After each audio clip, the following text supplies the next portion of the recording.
Uma das questões mais importantes nesse cenário é que a gente está acostumado, via de regra, a pensar a saúde como um estado, né? Então, eu sempre penso assim, eu estou com saúde ou eu não estou com saúde. Mas, na verdade, a questão primordial é que nós precisamos começar a pensar em saúde como processo. Então, existe um processo saúde e doença. Existe um processo de construção de um estar saudável. Existe um processo de construção de um não estar saudável. Então, na medida em que eu olho para a minha condição de hoje, eu entendo que existe um processo de determinação. Eu preciso começar a refletir, então, sobre quais determinantes são esses. E aí eu acho que existem algumas falhas conceituais que às vezes a gente comete, que é reduzir esse conceito de determinante social do processo de saúde e doença a questões estritamente comunitárias, né? Porque às vezes a gente pensa assim, não, a determinação social do processo de saúde e doença diz de política pública, diz também, mas não só. Pensar determinação social é pensar uma determinação que se constrói em sociedade, que se constrói com outras pessoas, que se constrói a partir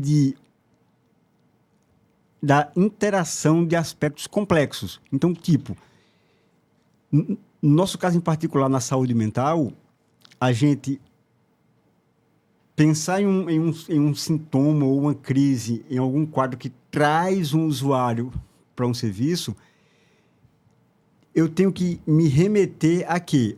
Onde esse usuário vive, como ele pensa, como ele se relaciona, como ele se alimenta, como ele trabalha, né?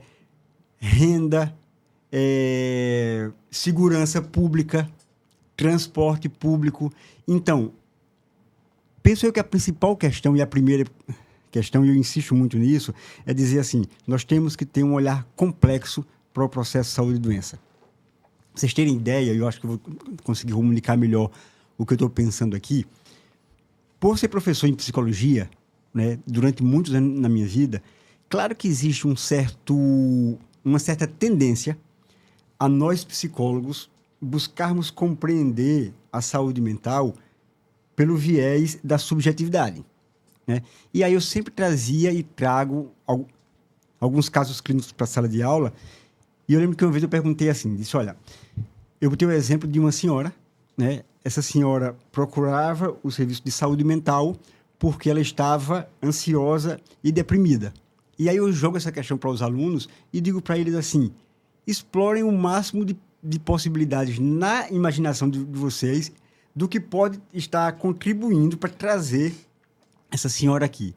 E aí o que é curioso, que quase sempre a discussão que os alunos traziam, e isso alunos de meio para final de curso, era pensando as possibilidades de trauma, as possibilidades do relacionamento desta mulher na infância com o pai, com a mãe, a possibilidade, sabe, de como estava o casamento dela, parará. E aí, em sala de aula, eu começo a provocar, tá, onde é que essa mulher morava?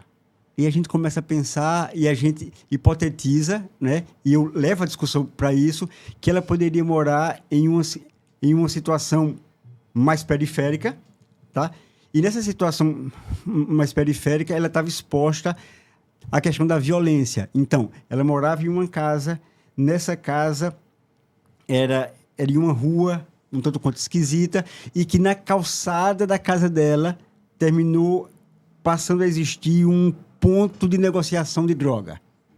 Ok. E os alunos começam a pensar, tá, mas por que naquela casa, naquela calçada, naquela rua, virou um ponto de comercialização de drogas? E aí nós começamos a discutir que naquela casa, em frente àquela casa, existia um poste de iluminação pública. E esse poste tinha uma lâmpada que está queimada há algumas semanas. E ninguém pensou em trocar essa lâmpada, ninguém pensou em acionar a empresa de iluminação para que fizesse esse reparo. O que acontece? Aquela rua, em uma situação mais sensível socialmente, passa agora a ser uma rua escura.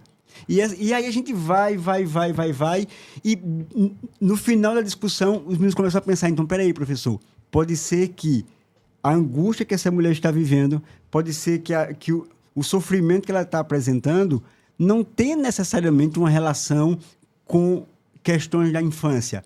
Pode ter, pode estar na base, é verdade, mas pode ser que o problema esteja na luz, na lâmpada.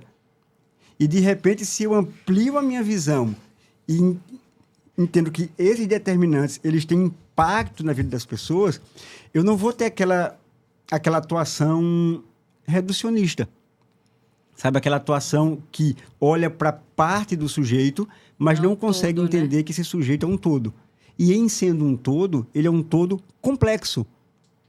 Né? Então, eu acho que, fundamentalmente, a discussão em saúde coletiva, a discussão na saúde pública, mas que não pode se resumir à saúde pública, precisa ser uma discussão onde eu amplie o olhar, amplie a compreensão sobre os determinantes, sobre os condicionantes, e aí sim eu vou começar a ver como a dimensão subjetiva se relaciona com a dimensão objetiva da vida prática, e a partir daí, a minha intervenção enquanto profissional de saúde, enquanto serviço de saúde, enquanto gestor de saúde, enquanto professor da área da saúde, ela passa a ser uma atuação diferente. Porque a gente não tem mais um olhar individualizante e muitas vezes culpabilizador. Né? Porque na medida em que eu olho apenas um aspecto, eu perco todo o restante do processo, que tem um peso, que tem um valor, mas que passa, às vezes, ao largo da nossa discussão e do nosso planejamento em saúde.